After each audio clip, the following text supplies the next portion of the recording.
Effective immediately, the Department of Homeland Security is taking steps to lift the shadow of deportation from these young people.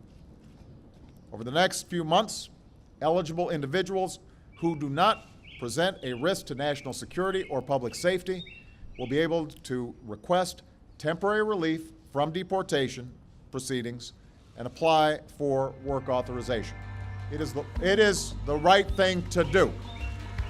Excuse me, sir. It's not time for questions, sir. Not while I'm speaking.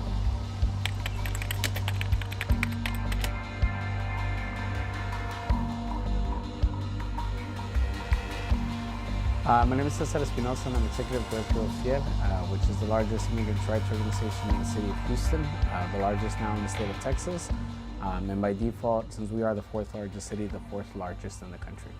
We originally started in 2007, so this will be our 12th year, and when we started, we never meant for it to be as large as it is now. We were just a group of dreamers, of young undocumented youth who wanted to organize and self-advocate and advocate for our peers. And little by little, we've gained momentum. We've grown a lot exponentially. We know that Daca is a good program financially for the United States. Different studies have shown that Daca students or Daca folks contribute exponentially to the U.S. economy. Just here in the state of Texas, we contribute a lot of money. We're the second state with the second largest number of DACA recipients, with about 72,000 DACA recipients in the state of Texas. Houston being a large population with about 40,000 of those DACA recipients. And studies have shown that about 80% of the students who have DACA remain in the cities and the states that saw them grow because they have family ties here. Other studies have shown that about 38% of DACA recipients have gone out and bought a new home, and 66% of us have gone out and bought a brand new car. So we're contributing in many aspects to the economy, we're contributing back to our communities, and we hope that the Supreme Court and whoever can handle this case will know that not only are we contributing in terms of monetarily, but also in human capital.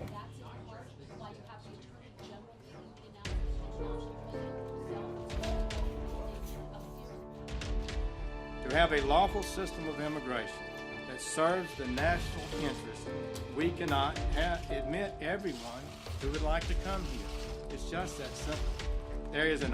That would be an open borders policy, and the American people have rightly rejected that. Therefore, the nation must set and enforce a limit on how many immigrants we admit each year, and that means all cannot be accepted.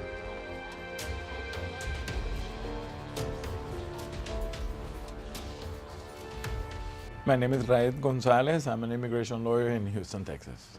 The program was created to assist these kiddos that have been here all their lives and so forth. And they were thinking, well, shoot, some of them are getting degrees, they have bachelor's degrees, they cannot work in the United States. They were brought when they were infants, and they really feel American, most of them. So the whole point was to try and give them a heads up. But the fact that they eventually finished school, or if they did not find a job, or if they graduate or not, was not of any consequence to the program. They would give it to you if you qualified at that point. At least you would have had some education, and you would be ready for the workforce. So I think that was what was behind the plan for the program. They canceled it because they thought Obama overreached himself in that authorization, but the courts are saying, I'm not sure if that's right, because other presidents have granted similar things in the past, and they have established orders of priority. So until I decide this case, and not to harm all the students, I am going to allow the program to continue. So there was a chance that a judge from Texas was going to issue a contradicting and conflict injunction, and he didn't, precisely because all these courts had said yes. He believes that the president can legally cancel the program. So we have all these conflicting decisions from many courts, and this will be decided finally, eventually, by the Supreme Court of the United States. The president has the power to continue the program right now. He can issue an executive order saying, you know, we're going to continue this program because it's a good program. Just like he had the power to issue the executive order to end the program, he has the power to issue an order to continue with the program. I do not know what's going to happen. I think the courts have been holding these cases because they understand that there is too many kiddos that could be affected with this. That will affect the economy of the United States. It will affect many companies. As you know, the biggest companies of the United States are in support of the program. We're including Apple, Microsoft, Ford, and you name them, Amazon. They support them. These kids came here at a very young age, and all they know is the U.S. The parents came here to work, and Americans, we gave them jobs, and that's why they were here. So Americans made mistakes, and these illegal aliens didn't know any better when they came to the country. They were looking for a better life, and they found it. Technically, once again, Americans gave them jobs.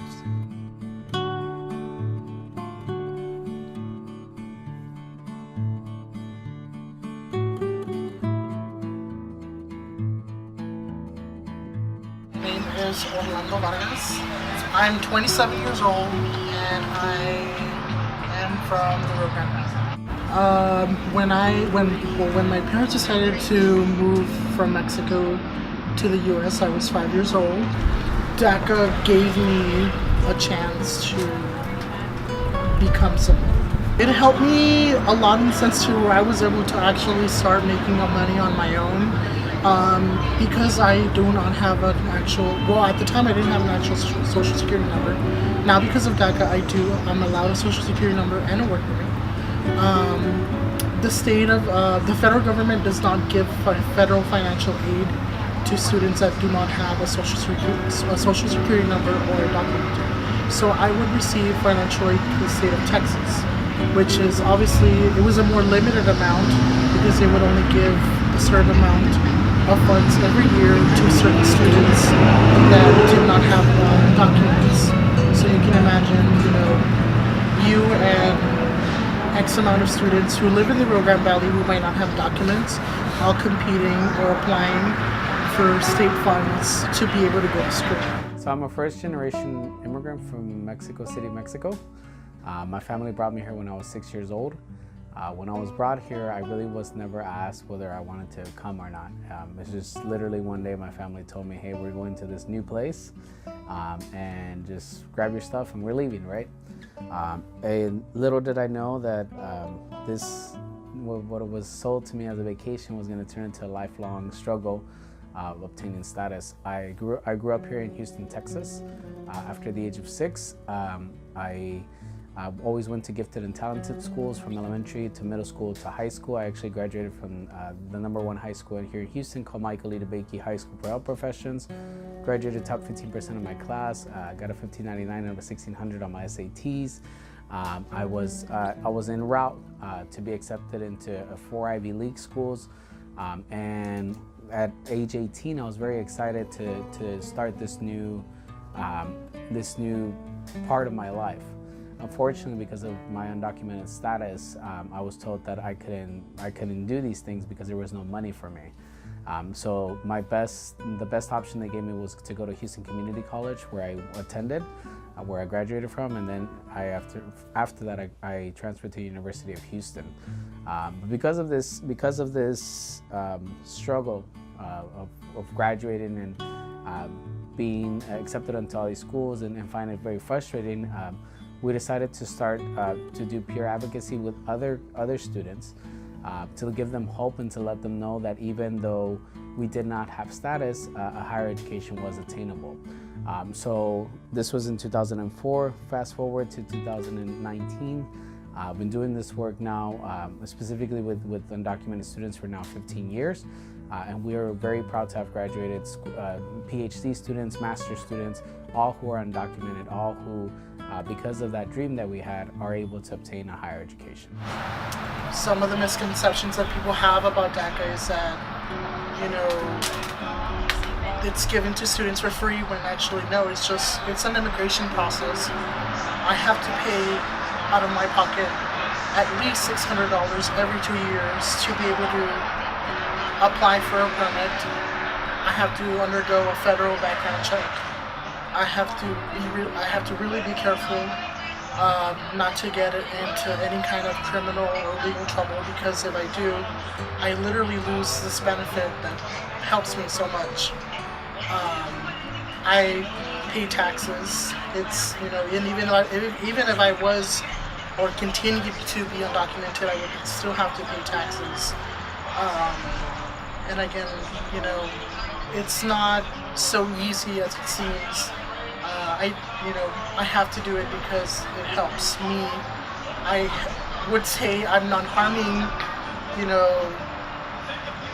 the economy or society. You know, I stay out of trouble. I have a job. You know, help my family financially. So it was a very, very huge relief. They've grown up here, they've been to school, we've trained them, we've educated them. So why not use them in our workforce and to help the economy of the United States? I think the courts know how big of an impact this is going to have if all of these work permits are canceled and all these youngsters are left in midair.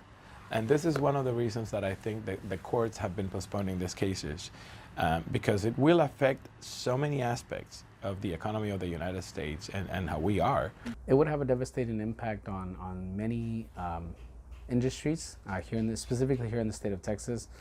Just one of the industries that it would have an impact on would be teachers. HISD has hired about 6,000 Daca recipient teachers. So that means that if the program were to be canceled immediately, HISD would lose 6,000 teachers overnight, immediately. Those are teachers that will not be able to contribute back to their economies. There's students that would be left without their teachers. And it would leave at least in the Houston Independent School District in a very precarious situation because they would have to recruit 6,000 new teachers. There's many other ISDs that have done the same. There's nursing jobs that employ Daca recipients in order to be able to fulfill the need for nurses at their hospitals. So obviously it would have a devastating impact on many aspects. I mean, how do you tell someone, you know what, you have a job today, you don't have a job tomorrow, so how is that person going to live? Right now, for example, the Democrats as leads have made some proposals to Congress to try and legalize all the DACAs and the TPS holders for that matter. But you know that the administration has received these ideas with some resistance. And initially they wanted to, they got a backlash from their constituents, and then they changed their mind, and right now there's no plan. President Trump has said that he wants some comprehensive immigration reform deal done because the laws are not working, and we agree in that one. The laws are not really working, the system is completely broken, but what he's proposing is really limiting the ability of a lot of people to be able to immigrate to the country, and it will narrow the applicants eligible for the DACA program and for other programs as well. So there's a couple of things. Number one, it's important that backtracking, it's important that when we talk to kids and there's an uncertainty about their future, about if DACA is going to exist, what happens. I am of the generation who graduated before DACA. So when I graduated, there was no promise for me of, okay, you're going to graduate and you're going to be able to work immediately, right? But we found a way to do it. And one of the things that we tell students now, because there's two sections of students. There's those students who have DACA and who may not have DACA by the time they graduate because we don't know what's going to happen with the program. And then there's students that unfortunately did not qualify for DACA for one reason or another. So the thing that we always tell them is that at the end of the day, even if one were to get deported, they can take away everything from you, all the material things that can take your life away from you, but they won't take away the languages that you speak, the knowledge that you have, and the experience that you gain through education. So we encourage kids to keep going. It's a very difficult thing to do because it sounds scary, right? But at the end of the day, we want to make sure that students are well prepared, whether or not they have DACA, so they can be able to continue with their lives. The other thing that it's important for folks to continue to have hope and continue to advocate. We need to continue to contact our elected officials about the need for permanent protections for Dreamers, for TPS holders, and for the eliminated undocumented folks that live in the United States. It's important that we continue that fight. We've been fighting that fight now for the last 18 years through the different organizations that I've worked with. But that doesn't mean that we're at the end of the tunnel. We still have a long way to go, so we need new people to come on board, new people to continue the fight, because it is a very long fight that we're going to have to take on.